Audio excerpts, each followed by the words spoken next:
He's a husband, father, grandfather, senior pastor, entrepreneur, author, talk show host, and one of today's most respected thought leaders. He is T.D. Jakes. T.D., thanks again for another opportunity to sit and talk with you. It's a real pleasure to be with you, Chris. I enjoy it every time we get an opportunity to do this. Thank you. I mean, now you may notice in that intro, I wanted to be careful to make sure that we separated you as an individual from your areas of responsibility. You often talk about how we in society make that mistake of not being able to separate the actual gift from the individual. Absolutely. That being said, tell us, who is T.D. Jakes? That's a very interesting thing. I think you spend your whole life discovering that. I think at my core, I am a communicator, a thinker, a lover of people, somebody who really tries, if I can't help you, I don't bother you. You know, and I consider myself a very simple person, but my life is quite complicated. It's got many tentacles to it, and I have varied interests and multidimensional in terms of my focus and aspirations. Yes. That being said, you have a lot of areas of responsibility. Let's dig into this a little bit and talk about those responsibilities. One of which is you're the founder of T.O.R.I, the Texas Offenders Reentry Initiative, a program you started back in 2005. Well, you know, we had to do something. To be honest with you, we had put satellites into prisons all over the country. We had ministered to inmates to the degree that when they were getting out of prison, they were coming right to Dallas to the Potter's house. Yes. And I soon learned that the local church atmosphere, while it enhances the spiritual development of any person, it didn't really get to the specificity of their needs in particular.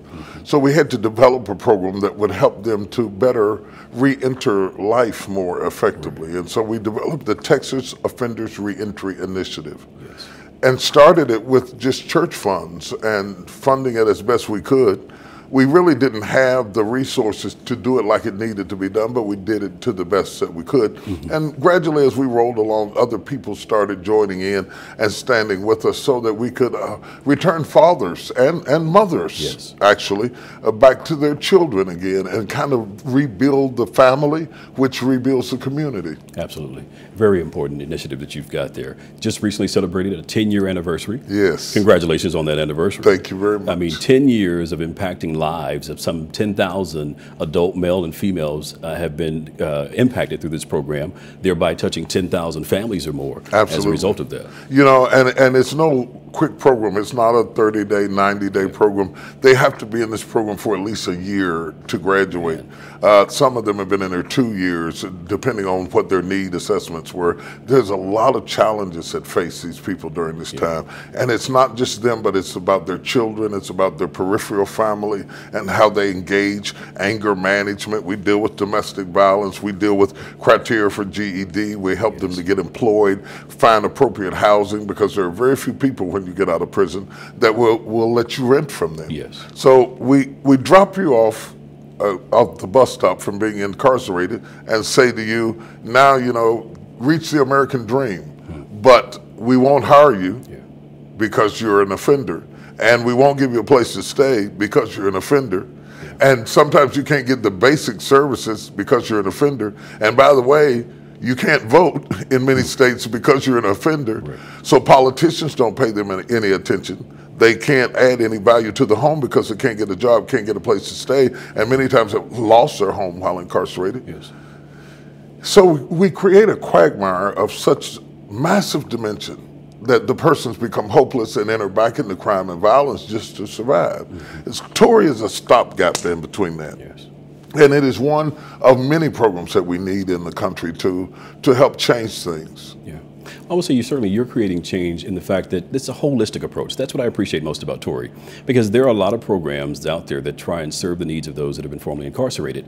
But many times you go here to get housing, you have to go here for spiritual guidance, and you have to run all over town to get that help. With no money. You know? So with T.O.R.I, it's this holistic approach that I think, that has allowed you to have the success that you had. It's made a big difference, Chris. And the fact that we don't have the T.O.R.I offices here at the church, but we're down in the community on ground level zero in fairly rough neighborhoods, but accessible so Yes. that they can get to it. You're talking about going here and going there. They don't have any money to go anywhere. Yeah. So we had to go where they were. They didn't have the money to come to the church. We had to move our facilities within their reach so that they could access the programs and be committed to them. And the amazing thing, they were committed. Many of them go all the way through the program. And this type of graduation is an applaud.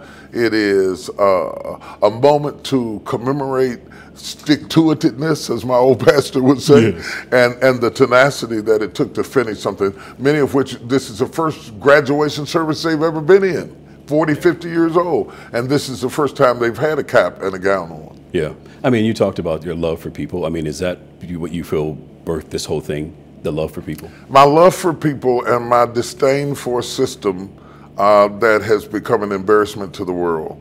Our criminal justice system is reprehensible. And if you don't touch it, you won't know it because you don't deal with it. But we incarcerate more people than all the countries of the world combined. Right here in the U.S., we outdo all of them combined. We've turned it into big business. We've got prisons that are on Wall Street, and it's just terrible because when you look at these fatherless kids and you start talking to men about being good fathers, you can't be a good father if you're in jail. Yeah. You can't be a good provider if you won't give me a job or won't give me a place to stay. So they're trapped. And my pain over the system and my love for the people is really at the foundation of why T.O.R.I exists today. Yes. Well, thank you for starting this organization, not only for those who the program serves, but you've now created an opportunity for those who feel that they're called or to minister to those who've been formerly incarcerated. You have opened the program up for folks to volunteer. For those who may not be in the Texas area and can't volunteer, they can donate and contribute to the program. Talk about why it's important to have those volunteers be a part of that. If you think the old adage is true, as I do, that it takes a village to raise a child, it takes a village to heal the village. It's only when community reaches out, not one institution. It takes everybody to do it. And the smallest of gifts, sometimes we think, oh, I couldn't make a difference. You know, I could only send $5. But if everybody who thought that would just send the $5, we could help 500 inmates. You know, those sorts of ideas are very, very important. I told one of my assistants, I was amazed that after all of these years, she's still volunteering at T.O.R.I and working with me and teaching anger management. He's been doing it for years and years and years. Doesn't get paid, no compensation. This is just something he does after work. If you give 2 hours of your week to help somebody, it would really make a difference. And I'm challenging everybody who's watching us today to get involved in some way in lifting other people. And even though you have your own problems, and I get that, you'd be surprised when you start helping people how it will help you, how you, there's a reciprocity when you give to others. Good, good. For more information on how you can get involved with T.O.R.I, visit medc-tori.org. This thing that you're doing with T.O.R.I and all the other things that you're associated with, it's all in a way to help people reach their destiny. I've heard you say before that your destiny is to help others reach theirs. Unpack that a little bit more. You know, I realized that I wasn't so important. I'm just a tool in the hands of God to help those that are important.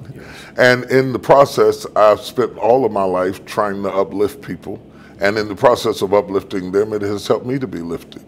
And I wrote a book called Destiny because I realized that my life was orchestrated by God. I can see it now. I believe that all of our lives are orchestrated by God. I think that the more we line up with his plan rather than developing our own plan and trying to get God to bless it, we would be far more effective. I wrote the book to challenge people to better understand that there is a magnet that draws us, a compass that pulls us, a power that helps us to align with where we really ought to be in life. Yes. You started to talk about the book. Let's dig into it a little bit. Okay. But before we get into the inside of this book, I want to take note of the outside. You've written over some 25 books, many of those New York Times bestsellers. You've been on the cover of a few of those books. But as I look at the cover of this book and look into the eyes of the guy on the cover of this book, I can't help but think that this is a guy at this time, in this space, who feels that with the help of God, he truly is walking out his destiny. This is a guy whose sky is a little bit bluer, whose water is a bit more wet.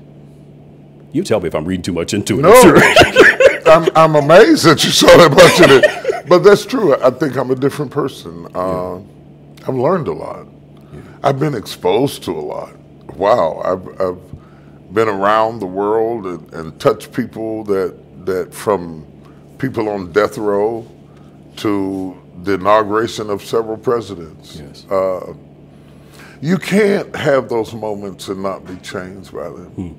You know, I spent many of the hours that I write about in the book with Mrs. King, listening at her tell her story. Yes.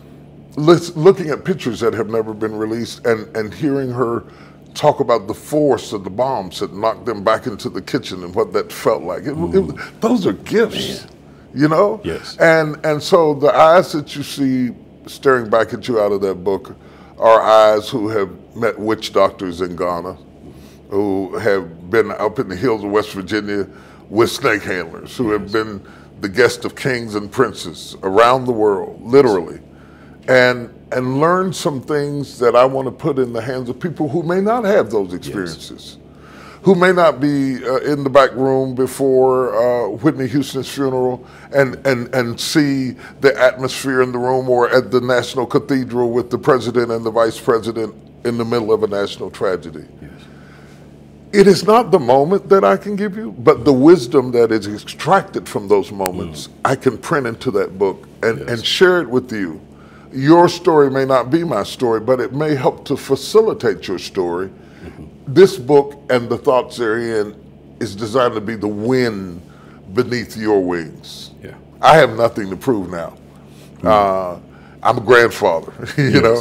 I'm at the stage in my life where if I haven't done anything by now, I'm not going to do it. But with the strength and the power that I have left, I want to make it easier for those that are coming next, or in the middle of their stride, or have fallen off their horse, to get back up again. I certainly see it as that. After reviewing this book, I see this as a manual, if you will, a set of instructions to truly help us step into our purpose. So thank you for writing the book. My pleasure. It's almost like you've been looking at my notes. You talked about that opportunity that evening, this afternoon with Mrs. Coretta Scott King. I want to go back to that because you cover that in such detail. I mean, obviously this was several years ago, but you cover it with so much detail as if it happened yesterday. You talk about the fact that you asked her a question, and her response to that question took your breath away. Yeah. Share with us the question and what transpired afterwards. I wondered why she never married again. You know, she was a fairly young woman when Martin died, and I thought it was amazing that she never married, and as far as we know, as far as I know, never really dated again. She said that it was her destiny to play that role, to be his wife. She said that Dr. King was a tough act to follow. And I certainly concur with that, you know. How do you come behind it? And that she accepted that as her assignment in life. She knew clearly what she was here to do and to be in a way that I think few people do. Can you imagine the seduction of being Mrs. King, and to have that King name, to take it and exploit it in some way or use it in some way. And yet she remained classy all the days of her life because she knew who she was. Yes. And I wrote about it with passion. Mrs. King was a schoolmate with my mother. So they both went to Lincoln High School together in Marion, Alabama. Yes. And I grew up listening at my mother talking about, as my mother would say, how Coretta could sing. And she had a beautiful voice, you know. And so we had the same memories. She knew all of my aunts. She knew where my grandmother lived. We had so many memories together. And as a child of an Alabama woman, to sit with a woman who was born in Alabama and share some of those memories and collect some of those memoirs, I wrote about them to share them with people who deeply need to appreciate that all of us have something to do that may be hard and painful. But if you know who you are and you know whose you are, you can not only do it, but you can do it with the grace and dignity that stops you from searching for other assignments because you're comfortable in your own skin. Man. Yeah, and you talked about that, how she could have done a number of things. In the book, you detailed that out. You shared things with me that I didn't know about her. Right. You know, so that's the way you unpacked that was just so profound, and the way that you just remembered every detail of that. And I said that, and you talked to earlier about how you've traveled all over the world. You've sat with presidents and kings. The first thing out of the book is that afternoon with Mrs. Coretta Scott King. Yeah, yeah, I'll never forget it. Yeah. I learned so much talking with her. I learned so much about people by watching how the world handled her, watching how our community handled and sometimes mishandled her. I learned the cost of being a hero, how much it costs in a personal way, your personal expense, how people can idolize you and at the same time ignore you. Yes. It's shocking how you can be well thought of and still be neglected. The oxymorons of success. It was something I'll never forget. You know, it was a schoolmaster moment. Yeah, it was a tutorial. Yeah, that and meeting with Rosa Parks. I can still feel Rosa Parks' hands on my head. As she patted my head. She was in a wheelchair. Yes. Out in front of a little place she was staying in, an apartment in Detroit. I can still feel the touch of her fingers on my head and the words that she spoke in my ear, and how blessed I was to fondle history, to be touched by somebody who stood for something. Yeah. It was Man. Yeah. Yeah, you give us those type of moments in great detail in here. This book is on the heels of your New York Times bestselling book, Instinct. Yeah. I love how you lay out the fact that instinct is how we are wired, but destiny reveals why we're wired the way that we are. Exactly. Talk about that some more. You know, if I wire a lamp and do it exactly right until I find the plug, it will never shine. And we do all of these things for self-development, and that's what Instinct was about, finding who you are at your core and finding out your gifts and talents. But if you don't find the plug, you'll never shine. Destiny shows you how to be grounded into a place where you fit, how to resist the urge to run, because we are such runners.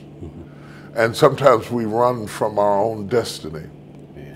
I cannot tell you how many times, Chris, God had something for me that I didn't choose for myself. The moments in my life that I thought I was too small to stand that tall. Opportunities that came to me that scared me to death and yet allured me like something you would not believe. I'm in the middle of one now. Yeah. And that allurement and that intimidation cohabitate in the same room. They're roommates together. And so you can be drawn towards something and yet be horrified by it. Yes. And so I begin to talk to people about that, what goes on inside of people who are drawn toward destiny. And I'm already excited. There's so many people. There's already a great buzz about the book. The book is already being pre-ordered everywhere. And it's exciting to see that I can have that kind of conversation with people that I may never get to meet. Yes. Chapter 3 certainly resonated with me. You talk about how we can want to hasten the process to destiny and how we try to avoid the steps. You know, I did that mostly for millennials, but it applies to all of us. Yes. I think that a lot of times young people are attracted to the goal. They're attracted to the trophy, but don't want to run the relay. Yeah. They want the commendation, but they don't want to put in the sweat. And it sounds like a criticism, but it's more of a critique, as it were, because the real gift is never the trophy. You'll leave it on the mantle and forget it was there. The real gift is what you learned while you were running the laps. Yes. It is the process. And so when I start talking about destiny steps and stepping into your future, everybody's excited about getting to the future, but what I'm excited about is the steps along the way. Yeah. That you could never take away from me. You could steal my trophy. Right. You could just OJ had his trophies taken, but you could never take away what he learned while he was on the field. Those things nobody can ever take from you. Those moments in your life where you scuffled and struggled and had to pull yourself up, that's the real treasure of life. And you see how I'm getting passionate about it? Yeah. But it's really good stuff. We like it. Yeah. More. It's really important that we are not so goal-oriented that we ignore process, because the process brings its own gift. And I found that if you give people the results before they had the process, they'll end up losing it. Yes. What gives you the ability to maintain it is building it yourself. Yes. And so I have a strong conviction about due process. I don't believe that it is important what you give to your children as much as what you leave in your children. Man. If you give more to them than you gave in them, they will waste everything you left to them. That's good. You talked about that whole thing of respecting the steps and establishing order. And one of the things you mentioned is when your life is ordered, setbacks and disappointments are regarded as commas and not periods. Absolutely. That'll preach on a Sunday morning at 10 o'clock. Huh? Yeah. It is. I learned more in the setback than I did on the freeway. Yeah. I did. I learned so much at the breaking points, at the giving up moments, at the moments that I literally thought I would die, but I didn't. Yes. I really thought this was the big one. Friends, this is the big one, but it wasn't. Yes. And having crossed to the other side of it, it gave me far more than it took from me. Yeah. It really, really did. My strength is built on my struggles. Man. Yeah. I can fight what's in front of me because of the things I fought behind me. I have to watch it because I will get happy right now yes. and ruin the whole interview, because that is the substratum of my belief system. Yes, and you share so much of that in the book, and thank you so much for being so transparent and just sharing all that you shared. I mean, again, it truly is, I believe, a manual blueprint for us to step into our purpose. This is just one of a number of things you're doing. Another way that you're helping us to step into our destiny and purpose is through your MegaFest conference, August 19th through the 23rd here in Dallas, Texas. It's not, I refer to it as a conference. It's not just a conference. It's not just a festival. It's an experience. It's a real experience, a powerful experience. The amazing thing, of course, you've got great speakers like Joyce Meyer and Tudor Bismarck, and people, when you think of Tudor Bismarck coming out of Zimbabwe, Joyce Myers doesn't travel that much anymore. We've been trying to book Joyce for about 4 or 5 years, and finally got her to say, yes, she doesn't travel like she used to. And you amassed together Bill Winston, who I think is a very brilliant individual, R.A. Vernon, who will be his first time speaking to men. And you have the Woman Laureate Luce Conference, you have the Manpower Conference. All of that's wonderful. The fact that we have the Faith and Family Film Festival, where you can see cutting edge films and their directors and the actors and the top line people of the industry will all converge right here in this city in Dallas. The fact that we impact the city of Dallas last time, $41 million or more, that helped to stimulate the economy in Dallas, are all fringe benefits. The real benefit happens in the packing of the bags and the traveling down the road and staying in the hotels and the restaurants that you're eating in, and you're having these conversations and you're touching your family. Mothers and daughters and sisters coming together, and fathers bringing their sons, because we have something for all ages. Yes. We have ministry and entertainment for all ages. The real value is when secular people are forced into an environment with sacred people, you'd be surprised how you can affect them. When people who are coming because we have business seminars and have empowerment sessions, and they want to be a part of that, they don't care anything about the faith, but you got to eat lunch with somebody, and all of a sudden we're forced to talk. Democrats and Republicans have to sit down at the same counter and eat a hot dog together. Black folks and white folks and brown folks all sitting up here clapping and singing, on beat and off beat, but we're doing it together. And all of a sudden, we recognize the commonality of the human experience in a way that you will never learn as long as you stay in your familiar setting. Yes. So I think it's more than a festival. I think it's an experience. I think it's an opportunity. And people, our registration is a reflection of it. People are calling from everywhere. I don't want people to come. We got 40 countries represented from around the world. I think it would be a shame for people to come from all over the world and people not come from across the streets. So the city of Dallas is engaging. We've got choirs coming together from all of our churches, have all been invited to come together and form a big, huge choir, so that we can collaborate and understand that we're not in competition, we're in collaboration, and we're going to sing the place down. All kinds of local pastors have said, I'm going to join in and help. The business community is coming along. We're starting to get some recognition in terms of sponsorship from the local businesses to find out that Christianity is not a disease. Yes.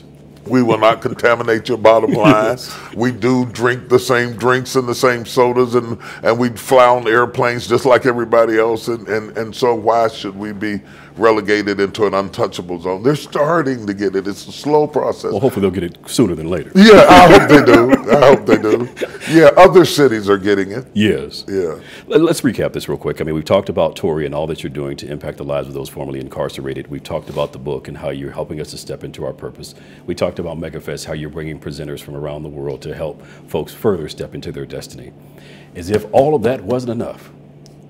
Now, a daily talk show to help us further step into our destiny. Yeah. Let's unpack that. August 17th. What's the significance of that date for you? You know, it's the day that my show will air in selected cities around the country for the summer, to the intent that ultimately I would have a syndicated daytime daily television show on secular networks all over the United States. Yes. I'm excited and intimidated. I'm happy and scared to death. I'm up at 2 o'clock in the morning. I'm back asleep at 3:15. And just to be honest with you, I'm going bananas. Yes. Because to have that opportunity is historical. Yes. For clergy anyway, and there is a responsibility because we are talking about life, not just faith, but we're talking about all aspects of life and the human experience and family and raising kids and parenting and all kinds of stuff that people are struggling with. Yes. But to be asked as a person of faith to engage in a conversation of such huge dimension on such a gigantic platform is exciting and intimidating. Yes. I'll tell you what you've told us many times. Feel the fear and do it anyway. Feel the fear and do it anyway. Use my words back on me because I'm back there again. And I'm excited, but it's been wonderful. I have been blessed with an unusual opportunity to inject ministry to people who don't go behind stained glass windows. Yes. And I tell my parishioners, some of my parishioners the other day, they go to work every day in the world, you know, and I'm about to get to go to work like they do and touch the people that they work with. They don't get to always work in sacred situations, and this won't be that way either. Yeah. But I'm going to carry my faith with me. Well, certainly we're excited for you, excited about it, and certainly look forward to watching it. It's August 17th. It premieres August 17th in Atlanta, Cleveland, Dallas, and Minneapolis, and then worldwide. Thank you. Yeah, so that's what we're looking forward to. I'm looking forward to it. As we close, we open with talking a little bit about you. I'll close with one question. What's the best advice you've ever received? Wow. To thine own self be true. To be true to yourself and true to your core and true to your values is my highest aspiration.